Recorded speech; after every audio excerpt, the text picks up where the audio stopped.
பிடியதன் உருவுமை கொலமிகு கரியது வடிகொண்டு தன்னதடி வழிபடும் அவரிடர் கடி கணபதி வர அருளின் மிகக்கூடிய வடிவினர் பயில்வெளி வளமுறை இறையே. ஆனி மாதம் 12 மாதங்களில் ஆனி மாதத்துக்கு ஒரு மகத்துவான சிறப்பு உண்டு. இந்த ஆனி மாதத்தில் ஆனியில் பிறந்தால் கோடீஸ்வர யோகம். ஆனியில் பிறந்தால் ஆனி நீயா, இது நான் சொல்லல, முன்னோர்கள் சொன்ன வாக்கு. அப்படிப்பட்ட இந்த ஆனி மாதம் பிறக்கின்றது.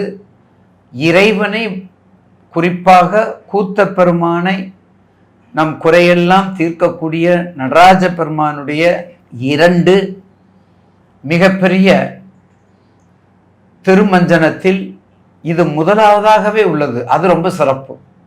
எல்லாருக்கும் தெரியும் மார்கழி மாதம் தான் சிறப்புன்னு சொல்லி. ஆனால் முதல் சிறப்பு திருமஞ்சனம் ஆணி திருமஞ்சனம் தான். அதை நான் பின்னாடி உங்களுக்கு பதிவு செய்ய காத்திருக்கின்றேன்.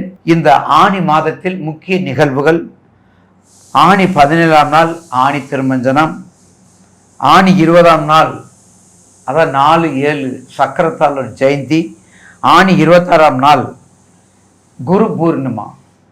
இந்த 3மே ரொம்ப சிறப்பான உற்சவங்கள், சிறப்பு தரிசனங்கள்.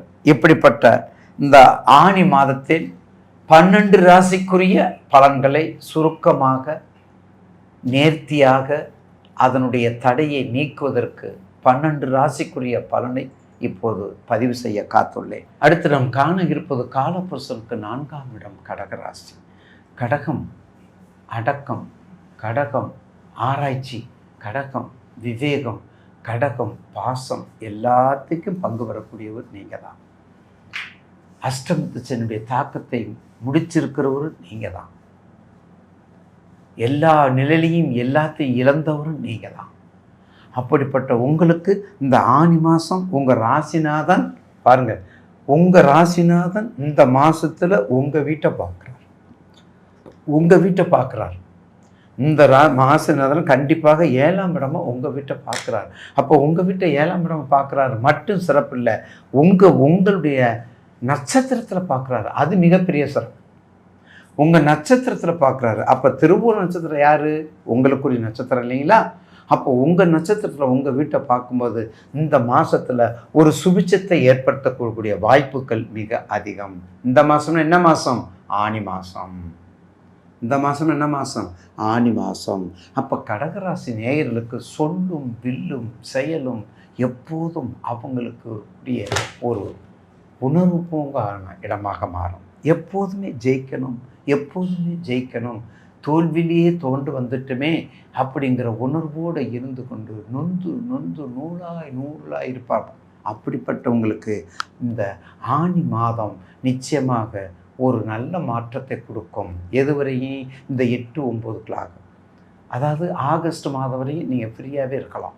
ஏன் ஆகஸ்ட் மாதம்னா, ஆகஸ்ட் மாதம் குரு அதிசாரத்தில் வர்றாரு. அப்போ குரு உங்கள் வீட்டுக்கு வரும்போது கண்டிப்பாக உங்கள் வீட்டுக்கு இப்போ குரு 12ல் இருந்தாலும் உங்களுக்கு அதாவது சுப விரயத்தை கொடுப்பாரு. அது உங்கள் வீட்டுக்கு வந்துட்டு அந்த விரயத்தையும் கொடுக்கறதுல சற்று யோசிப்பார். உங்கள் ராசிக்கு 2ஆம் இடத்த குரு இப்போ 12ல் இருக்கார். அப்போ அந்த செலவு அதுலேயும் சுப விரய செலவு தான். அப்போ மேக்சிமம் நீங்கள் உங்களுக்கு சுப விரய செலவு தான் நீங்கள் எடுத்துக்கணும். அதே சமயத்தில் பாருங்கள், உங்கள் ராசிக்கு 3க்கும் 12க்குரிய புதனும் 12 தான். பார்த்தீங்களா? புதனும் 12 தான். 2க்குரிய 12, 2க்குரிய 12, உங்கள் ராசிக்கு 3க்கும் 12க்குரிய 12. அப்போ என்ன ஆகும்? மெஜாரிட்டி யார் இருக்கிறீங்க? ஒரு வீட்டில் பொண்ணு பார்க்குறாங்க, மாப்பிள்ளை பார்க்குறாங்க.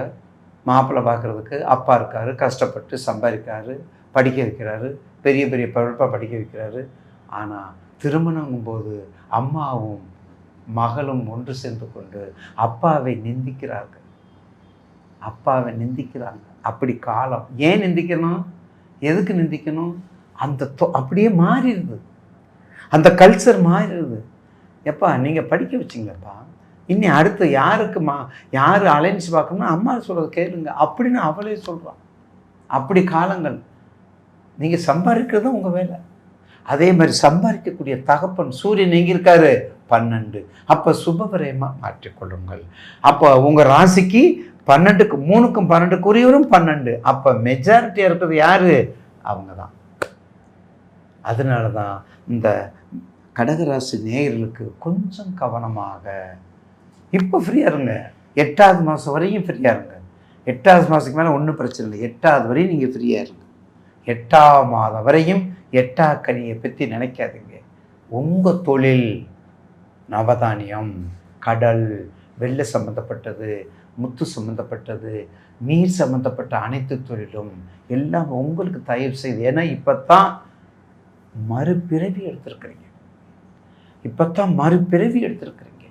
அந்த பிறவியை நியாயப்படுத்துங்கள், அந்த பிறவியை நிலைநிறுத்துங்கள்.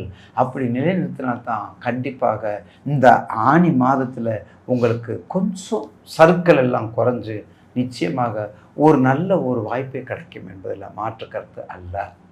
நீங்கள் வணங்க வேண்டிய தெய்வங்கள் கண்டிப்பாக வடக்கு முகம் உள்ள அம்பாள் வழிபாடு, உக்கிரமாக இருக்கக்கூடிய அம்பாள் வழிபாடு, காளிகாம்பாள், உக்கிரமாகாதி, அதே மதுரகாளியெல்லாம் பக்கத்தில் போக முடியாது. மதுரகாளி வாரத்தில் 2 நாள் 3 நாள் தான் நட திறக்கிறாங்க. அப்படிப்பட்ட திறக்கும்போதோடு நீங்கள் போக முடியாது.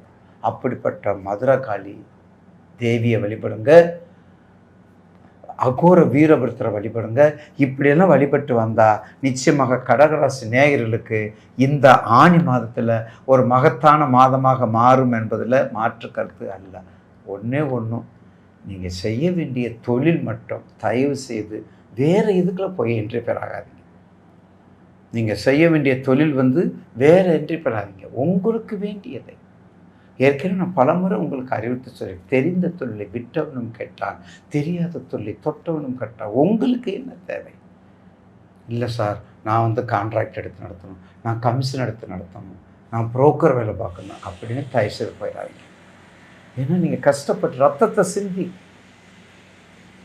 கண்ணீர் செங்கலின் ரத்த கண்ணீர் சிந்தி தான் நீங்கள் வந்திருக்கிறீங்க. இனி மறுபடியும் உங்களை கண் வைக்கிறதுக்கு யார் சொல்லக்கூடாது. உங்களுக்கு அப்ரோச் தான் பண்ணணும், உங்களை வழிகாட்டணும். நாங்கள் அவ்வளோதான், உங்களை வழிகாட்டணும். அந்த வழிகாட்டுதலுக்கு இப்போது இந்த ஆனி மாதம் நிச்சயமாக 8 வரை ஒரு சுகத்தை கொடுக்கும் என்பதில் மாற்று கருத்து அல்ல. அதில் நிச்சயமாக நல்ல வழியை கொடுக்கும். உங்கள் தசா பற்றி, உங்களுடைய ஜாதகத்தை, உங்கள் ஜனன ஜாதகத்தில் ஏன்னா இப்போ அடுத்து தான் சிம்ம ராசிக்கு வந்திருக்குது. உங்கள் ஜாதகத்தில் என்ன கண்டிஷன் இருக்குது, என்ன தசா பற்றி, உங்கள் ராசிநாதன் இப்போ அதாவது 1ஆம் தேதி ஆனி மாதத்தில் கோச்சாரத்தில் இருக்கார், திருவோணத்தில். உங்கள் ஜாதகத்தில் இங்கே இருக்கார் ராசிநாதன். இதெல்லாம் கணக்கீடு பண்ணி வந்தால் நிச்சயமாக இந்த ஆனி மாதத்தில் நீங்கள் அப்படியே மூவ் பண்ணி கொண்டு வந்துடலாம்.